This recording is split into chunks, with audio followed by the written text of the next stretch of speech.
Les amis, j'ai quitté le parc naturel régional de l'Avesnois pour me retrouver dans le parc naturel régional Scarpesco en compagnie de Christophe. Ça va Christophe? Tout à fait. On est bien ici, hein? Dans le poumon vert, c'est vrai, hein, c'est un peu la base du projet à l'époque, en 1968. Mais nous, on va vous faire un petit peu d'historique. Non loin de nous, il y a une fosse qui a induit des affaissements miniers, c'est ça? Explique-nous tout. Alors, en 1834, la Compagnie des mines d'Anzin a ouvert une fosse ici, qui s'appelait la fosse d'Amaury, et qui a été exploitée pendant 80 ans. Et puis à l'issue, en fait, les terrains qui étaient des prairies se sont effondrés. Donc les nappes phréatiques très proches de la surface sont apparues et ça a créé On remplit et ça a créé... Voilà. On a 60 hectares d'eau ici.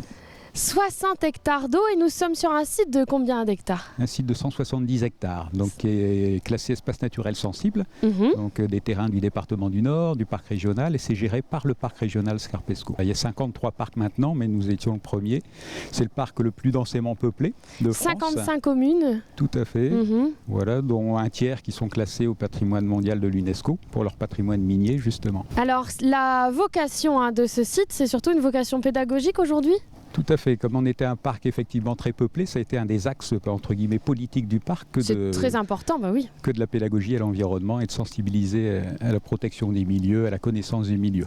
Donc le parc a créé différents équipements, dont le centre d'Amaury, qui a vocation pédagogique, qui accueille des classes en séjour, qui accueille des classes à la journée, enfin des groupes divers. Alors la biodiversité qui est au cœur de nos préoccupations, c'est vrai cet été, on va pouvoir en parler avec plusieurs interlocuteurs cet été.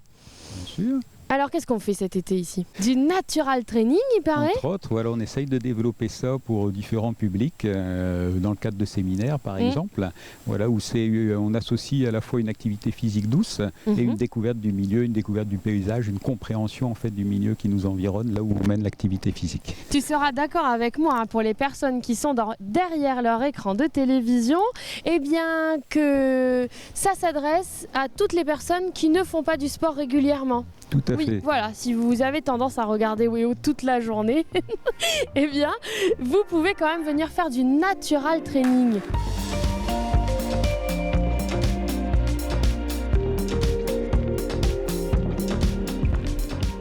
Les amis, nous voici en plein poumon vert à nouveau avec les naturalistes. Ça va, William?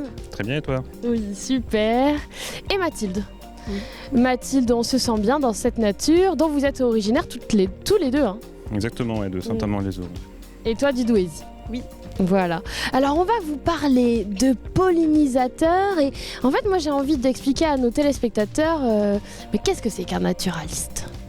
Un naturaliste, qu'est-ce que c'est? C'est quelqu'un qui est passionné par la biodiversité d'un territoire, que ce soit local ou national. Et il fait des actions de suivi, donc il inventorie la totalité des espèces de certains groupes. Donc moi, dans mon métier, je fais les papillons, donc qui sont des pollinisateurs. Je fais aussi des suivis oiseaux sur certains sites, comme ici à Amaury, ou aussi sur les odonates, donc les libellules. Après, on a des espèces plus communes, donc là, on a une myrtille. Alors, elle est juste ici, un myrtille. Donc c'est un papillon qui pond aussi sur des graminées ou des poacées, donc assez commun. Hein. C'est une espèce qu'on trouve dès qu'il y a une pelouse un peu fleurie.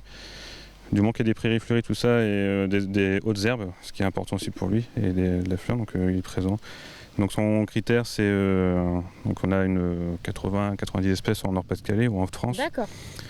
Et lui, en fait, on peut voir qu'il y a des ocelles sur les ailes. Et il y a d'autres espèces qui lui ressemblent, mais il y a toujours des petites variations selon les espèces. C'est pour ça qu'il existe des guides naturalistes. Des guides naturalistes. Parfait. Donc toi, tu as ton guide. Et avec Mathilde, eh bien, nous, on va vous expliquer, à vous qui êtes derrière votre écran de télévision, que vous pouvez être acteur. C'est-à-dire vous pouvez choisir des plantes pour votre jardin, pour favoriser eh bien, la venue de nos amis les pollinisateurs. C'est ça, hein, Mathilde? Oui, tout à fait. Et on vous invite aussi à participer à la récolte de données sur les pollinisateurs avec les sciences participatives. Donc tout le monde, chaque citoyen est amené, s'il le souhaite, à participer à la récolte de données. Donc il s'agit de devenir enquêteur du jardin. Oui. Il s'agit de la deuxième enquête. Oui, car l'an dernier, on s'intéressait aux oiseaux. T'es d'accord Oui, avec les moi? oiseaux des jardins. Et peut-être l'an prochain, à nos amis les batraciens. Oui, Peut-être, pourquoi c'est pas. une piste. Alors à l'intérieur de ce petit livret, nous devenons des enquêteurs. Et qu'est-ce qu'on y trouve à l'intérieur alors? Du coup, à l'intérieur du livret, on propose un petit guide qui permet d'identifier les insectes pollinisateurs, un badge qui permet d'identifier les petits enquêteurs du jardin, hein, Oui. c'est sympa pour les enfants.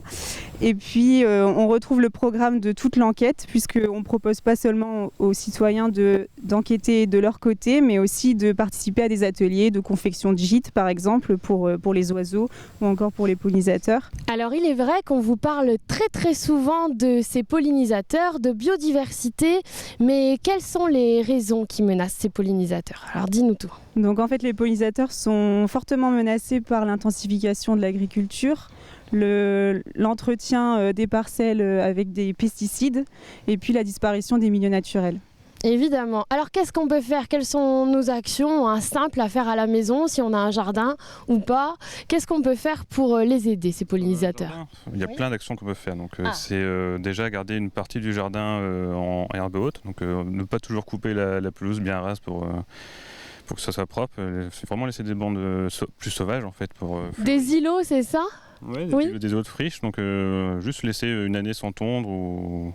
Ouais, faire 2 tondes par an, mais histoire qu'il y ait des herbes hautes, des fleurs qui apparaissent sauvages ou spontanées, pas forcément besoin de planter des espèces, il faut laisser la nature faire. Et ce qu'il faut retenir aussi, c'est que les pollinisateurs sont essentiels pour le maintien de nos écosystèmes, pour le maintien de notre agriculture, puisqu'ils préservent, grâce à leur action de pollinisation, les plantes à fleurs et pas mal d'espèces sauvages comme cultivées.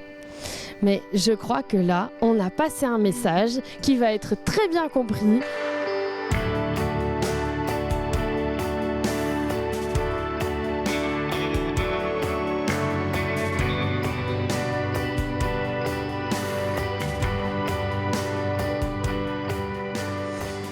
Sur mon chemin, je me suis arrêtée à la ferme de Saint-Guilain pour découvrir sa crème glacée. Il y a plus de 20 parfums et Cécile fait ça avec plein d'amour.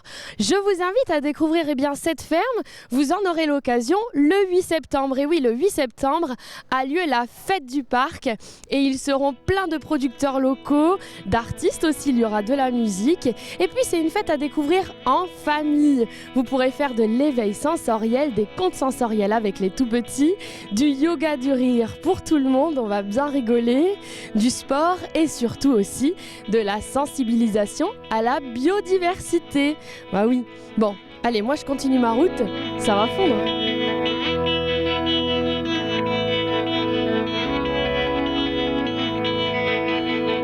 Je continue ma balade et au fil de la route, j'ai croisé Anaëlle. Ça va Anaëlle? Ça va très bien. Et alors Anaëlle nous parle de tourisme durable. Mais oui, c'est ça, c'est la nouvelle génération, on parle de tourisme durable. Et là, tu pouvais pas être mieux que sur ce territoire. Tout à fait, c'est vraiment le symbole du slow tourisme, les sports de nature, c'est très très vert et en plus c'est quand même pas très loin de l'île. C'est vrai, c'est pas très loin de l'île. C'est vrai que ce parc naturel régional, c'est pas que ce site, c'est pas que cette grande maison qui est à côté de nous. On est sur un chemin de rando, tout simplement les amis, qui s'appelle Entre Terres et Eaux, c'est ça ? Voilà, Entre Terres et Eaux, parce que ça représente le territoire entre zones humides, forêts et terris. Donc on l'a baptisé comme ça et il passe par le centre d'Amaury, donc où nous nous trouvons. Et sur notre route, on peut croiser seulement les animaux qui évoluent et qui évolueraient même sans nous. Voilà, et il y a beaucoup de choses à voir. Donc on arrive jusqu'en Belgique. Bon, avec tout ça, ça fait de la route et des cafés rando. Alors, il y en a 12 sur le territoire de Scarpesco et donc il y a des salons de thé, il y a des fermes pédagogiques, mais aussi des petits cafés très typiques. Donc, il y en a justement un à Ernie qui s'appelle Chez Jackie. Chez Jackie, oui. Bah écoute, tu sais quoi? On va y aller? Allez, chez Jackie. Un petit café rando les amis.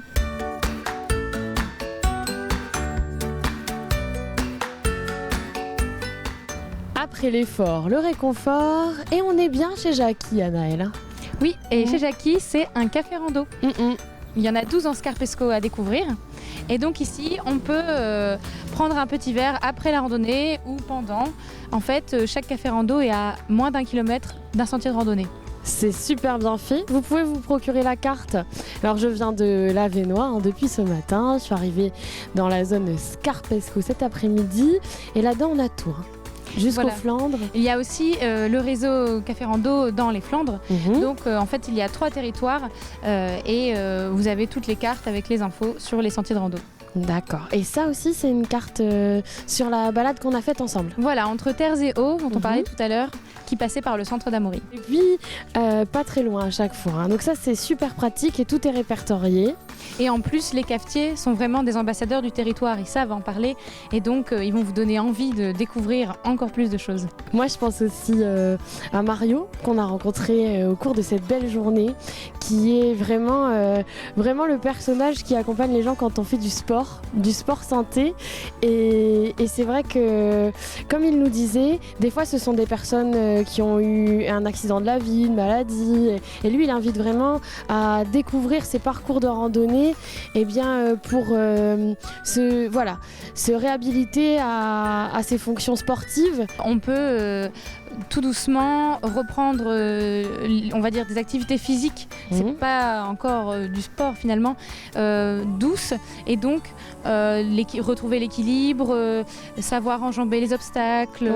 Et puis, l'intérêt aussi, c'est qu'en revenant chez soi, on puisse avoir un autre regard sur l'environnement, observer avec plus de détails la nature dans son jardin, etc. Toi, tu te sens bien ici? Ah oui, et j'aimerais bien y rester très longtemps. Non, bah, tu vas pas nous quitter. En plus, tu adores le soleil autant que moi, je pense. On est des copines de bronzage. Et j'ai trouvé une fille aussi bronzée que moi cette année, je vais la garder. Bon, eh bien, la journée a passé très très vite. Et nous, on va devoir vous quitter. Bah oui, mais notre parcours de rando n'est pas terminé, hein, Et Anaëlle. non, faut s'y remettre. On va continuer notre chemin, nous, à notre santé.